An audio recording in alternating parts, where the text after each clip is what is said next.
ಕಲಬುರಗಿಯಲ್ಲಿ ಸಚಿನ್ ಕಚೇರಿ ಬೀಗ ಮುರಿದಿದ್ದಾರೆ. 2 ಲ್ಯಾಪ್ಟಾಪ್, ಐಫೋನ್ ದಾಖಲೆಯನ್ನೆಲ್ಲ ಹೊತ್ತೊಯ್ಯಲಾಗಿದೆ. ರಾಜು ಕಪನೂರ್ ಗ್ಯಾಂಗ್ ಈ ಕೃತ್ಯವನ್ನ ಮಾಡಿದ್ದಾರೆ ಅನ್ನುವಂತಹ ಆರೋಪವನ್ನ ಮಾಡಲಾಗ್ತಾ ಇದೆ. ಕೇಸ್ ಮುಚ್ಚಿ ಹಾಕಲು ಸರ್ಕಾರ ವ್ಯವಸ್ಥಿತ ಕುತಂತ್ರವನ್ನ ಈ ಮೂಲಕವಾಗಿ ನಡೆಸ್ತಾ ಇದೆ. ನಮಗೆ ಸಿಐಡಿ ಬೇಡ, ಸಿಬಿಐ ತನಿಖೆ ಆಗಲೇಬೇಕು ಅನ್ನುವಂತಹ ಕುಟುಂಬಸ್ಥರ ಆಗ್ರಹ ಈಗಲೂ ಕೂಡ ಮುಂದುವರೆದಿದೆ.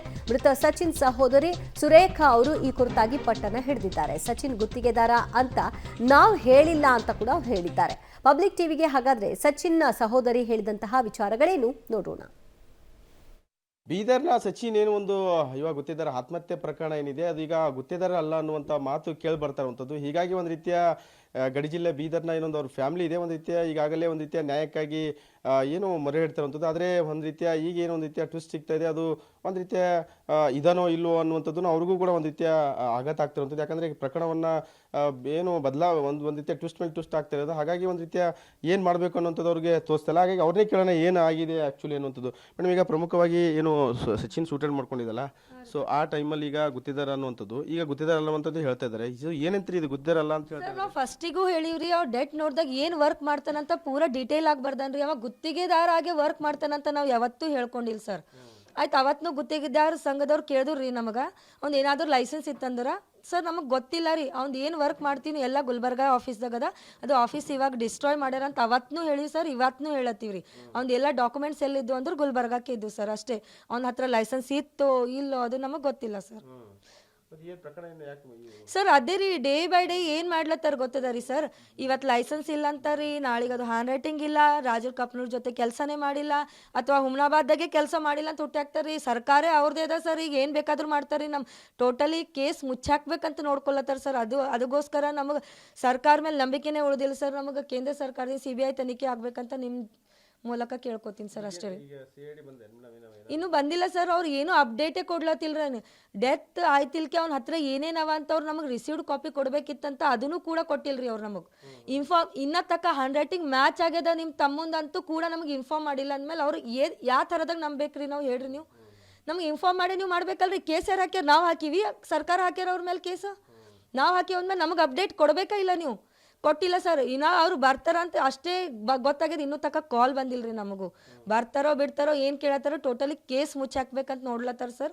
ಅದಕ್ಕೆ ನಮಗೆ ಇಲ್ಲಿ ಸರ್ಕಾರ ಮೇಲೆ ನಂಬಿಕೆನೇ ಇಲ್ಲ. ನಂಬಿಕೆ ಇಲ್ಲ ಅಂದ್ರೆ ನಾವು ಏನಂತೀವಿ, CBI ತನಿಖೆ ಮಾಡಕ್ಕೆ ಆಲ್ಮೋಸ್ಟ್ ಟ್ರೈ ಮಾಡ್ತೀವಿ ಸರ್. ಈಗ ಲೈಸೆನ್ಸ್ ಬಗ್ಗೆ ಮೇಡಮ್, ಲೈಸೆನ್ಸ್ ಅಲ್ಲಿ ದಾಖಲೆಗಳು ಇಲ್ಲಿ ಮನೆ ಇತ್ತ ಇಲ್ಲ ಅಲ್ಲಿ ಅವ್ರ ಕಚೇರಿ ಗುಲ್ಬರ್ಗ ಇದ್ವು? ಕಚೇರಿದಾಗೆ ಇದ್ದು ಸರ್, ಹೋಮ್ದಾಗ ಮನೆದಾಗ ಏನೂ ಇರ್ಲಿಲ್ಲನೇ ಸರ್. ಏನ್ ಡಾಕ್ಯುಮೆಂಟ್ಸ್ ಇದ್ದು ಎಲ್ಲ ಅಲ್ಲೇ ಇದ್ದು ಸರ್. ಲೈಸೆನ್ಸ್ ಅಂತ ಇಲ್ಲ, ಅವ್ನ ಎಲ್ಲ ಏನು ವರ್ಕ್ ಅವೆಲ್ಲ ಡಾಕ್ಯುಮೆಂಟ್ಸ್ ಅಲ್ಲೇ ಇದ್ದು ಸರ್. ಮನೆಯಲ್ಲಿ ಏನೂ ಇಲ್ಲ ಸರ್. ಗುಲ್ಬರ್ಗದಾಗ ವರ್ಕ್ ಮಾಡಿದ್ದೆಲ್ಲ ಅಲ್ಲೇ ಇದ್ದವ್ರಿ. ಖಾಲಿ ಮಾಡ್ಯಾರಂತ ಅವರೇ ಖುದ್ದಾಗ ನಮ್ಮ ಮನೆಗೆ ಬಂದು ಹೇಳ್ಯಾರ್ರಿ. ಏನು ಮಾಡ್ಯಾರೋ ಗೊತ್ತಿಲ್ಲ ಸರ್. ಅಲ್ಲಿಂದ ಎಲ್ಲ ನಾವು ಖಾಲಿ ಮಾಡಿಸಿ ರೂಮ್ ಅಂತ ಹೇಳ್ಬಿಟ್ಟಾರಿ. ಅಂದ್ಮೇಲೆ ಗೊತ್ತಾಯ್ತ್ರಿ ಅಲ್ಲಿಂದ ಎಲ್ಲ ಡಾಕ್ಯುಮೆಂಟ್ಸ್ ಕ್ಲಿಯರ್ ಮಾಡ್ಯಾರ ಅಂತ ಅರ್ಥ ರೀ, ಮತ್ತೇನಿಲ್ಲ. ಡಾಕ್ಯುಮೆಂಟ್ಸ್ ರೀ ಸರ್. ಅದೇ ಅಷ್ಟೇ ಯಾಕ್ರಿ, ಅವ್ನು ಐಫೋನ್ ಕಸ್ಕೊಂಡ್ರಿ, ಐಫೋನ್ ಟ್ರ್ಯಾಕ್ ಮಾಡ್ಬೇಕಿತ್ರಿ. ಇನ್ನೂ ಅದ್ರದ್ದು ಭೀ ಏನು ಭೀ ಅಪ್ಡೇಟ್ ಕೊಟ್ಟಿಲ್ರಿ ಅವ್ರು. ಐಫೋನ್ ಎಲ್ಲದಂತೂ ಗೌರ್ಮೆಂಟ್ ಇನ್ನು ಪೊಲೀಸರು ಅಪ್ಡೇಟ್ ಕೊಟ್ಟಿಲ್ರಿ ನಮಗೇನು. ಅವ್ನು ಐಫೋನ್ ಸಿಕ್ಕ್ಯದ ಇಲ್ಲದ ಇವ್ರ ಹತ್ರ ಅದ ಅಂತ ಟೋಟಲಿ ಅವ್ರು ಏನೋ ಇನ್ಫಾರ್ಮೇಷನೇ ಕೊಡ್ಲತ್ತಿಲ್ರಿ. ಅಂದಮೇಲೆ ನಾವು ಹೆಂಗೆ ನಂಬೇಕ್ರಿ ಗೌರ್ಮೆಂಟಿಗೆ? ಈಗ ನಮಗೆ ಬ್ಯಾಡ್ರಿ, CBI ತನಿಖೆ ಬೇಕೇ ಬೇಕು ಸರ್. ಅವ್ರು ಯಾರೇ ಆಗಲಿ ನಮಗೇನು ಅವ್ರು ಹೇಳಂಗೆ ಇಲ್ಲ. ಈಗ CBI ತನಿಖೆ ಆಗತ್ತಕ ನಾವು ಸುಮ್ಮನೆ ಕೊಡಂಗಿಲ್ಲ ರೀ. ಇನ್ನೊಂದು ಸ್ವಲ್ಪ ದಿನದಾಗ ಆಯ್ತು ರೀ, ಈಗ 8 ದಿನ ಆಯ್ತು, ಇನ್ನೊಂದು 2 ದಿನದಾಗ ಮುಚ್ಚೆ ಹಾಕ್ತಾರಂತ ಅನ್ಸ್ಲತ್ತದ ರೀ ನಮಗೆ. ಕೇಸೇ ಮುಚ್ಚೆ ಹಾಕಕ್ಕೆ ವೇದಕ್ಕೆ ತಂದು ಬಿಟ್ಟಾರ್ರಿ. ತನಿಖೆ ಜಲ್ದಿ ಆಗ್ಬೇಕು ಸರ್. ಆರೋಪಿಗಳು 7-8 ದಿನ ಹೊರಗಿದ್ಮೇಲೆ ಅವ್ರು ಎಲ್ಲಾನೇ ಪ್ರೂಫೇ ಏನು ಡಿಸ್ಟ್ರಾಯ್ ಮಾಡಿಬಿಡ್ತಾರೆ ಸರ್. ಅವ್ನು ಏನು ಭೀ ಪ್ರೂಫ್ ಡಿಸ್ಟ್ರಾಯ್ ಮಾಡ್ಬೋದ್ರಿ. ಅವ ಇಲ್ಲಂತೆ ಹುಟ್ಟಿಸ್ಬೋದ್ರಿ. ಸರ್ಕಾರ ಅವ್ರ ಕೈದಾಗದ. ಹುಟ್ಟಿಲ್ಲ ಅಂತ ಹುಟ್ಟಿಸ್ಬೋದು. ಇನ್ನೊಂದು ಸ್ವಲ್ಪ ದಿನದಾಗ ಆ ಡೆಡ್ ಬಾಡಿನೇ ಅವ್ನು ಇದ್ದಿಲ್ಲ ಅಂತ ಹುಟ್ಟಿಸ್ಬೋದು. ಹೇಳಕ್ ಆಗ್ತದೇನ್ರಿ ಅವ್ರದ್ದು? ಏನಾರ ಈಗ 7 ದಿನ ಹೊರಗೆ ಉಳಿದ್ಮೇಲೆ ಅವ್ರು ಏನು ಭೀ ಮಾಡ್ಬೋದ್ರಿ ಸರ್. ನಮಗೆ ಯಾರ್ದು ಇಲ್ಲ ರೀ.